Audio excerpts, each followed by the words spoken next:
একজন দয়ালু মেয়ে ভিখারি ছেলেটিকে কিছু ডলার দিয়েছিল। তার দয়া দেখে ছেলেটি তার একটি ইচ্ছা পূরণ করার সিদ্ধান্ত নেয়, কিন্তু ছেলেটির ছেঁড়া ফাটা পোশাক দেখে সে তাকে বিশ্বাস করতে পারছিল না।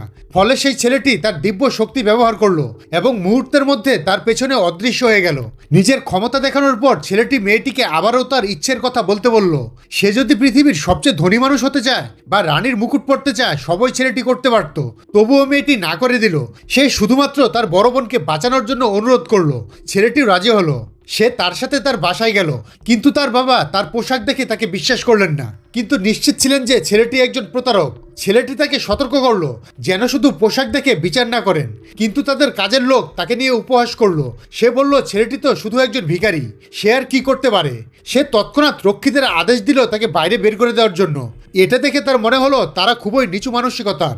সে মেয়েটিকে বলল যদি তার আর কোনো ইচ্ছা থাকে তাহলে সে তাকে খুঁজে নিয়ে আসতে পারে। ছেলেটি চলে যাওয়ার জন্য ঘুরে দাঁড়ালো, কিন্তু মেয়েটি তার হাত ধরে ফেলল। আবারও সে তার বোনকে বাঁচানোর জন্য অনুরোধ করলো। সে প্রতিশ্রুতি দিল যদি তার বোন সুস্থ হয়ে যায় তাহলে সে তাকে বিয়ে করবে। পরিবারকে বাঁচানোর তার দৃঢ় সংকল্প দেখে ছেলেটি আবারও মুগ্ধ হলো, তাই সে রাজি হয়ে গেল। ছেলেটি রোগীর কাছে গেল এবং দ্রুত তার কমায় যাওয়ার কারণ খুঁজে বের করলো। এটা কোনো রোগ ছিল না, বরং একটি বিরল অভিশাপ ছিল। ঘরের চারপাশে হাসির শব্দ গুঞ্জন করছিল।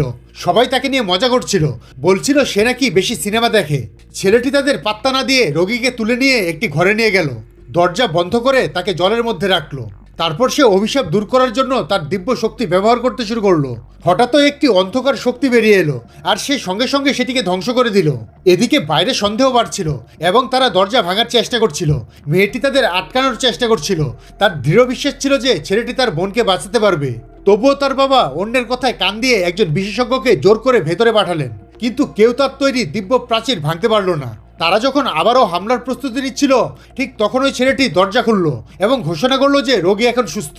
সে তাকে বিছানায় শুইয়ে দিল এবং তাদের বলল নিজেরাও যেন পরীক্ষা করে নেয়। তবুও কেউ বিশ্বাস করছিল না, যতক্ষণ না রোগী ধীরে ধীরে চোখ খুলল। নিজের বোনকে সুস্থ দেখে মেয়েটি খুশিতে আত্মহারা হয়ে গেল। দৃশ্যটি দেখে ছেলেটি চলে যাওয়ার জন্য প্রস্তুতি নিল, কিন্তু মেয়েটি তাকে থামিয়ে দিল। সে তার দেওয়া কথা রাখতে চায়, মানে ছেলেটিকে বিয়ে করতে চায়। আর এই সব দেখে মেয়েটির বাবাও ছেলেটির কাছে ক্ষমা চাইলেন।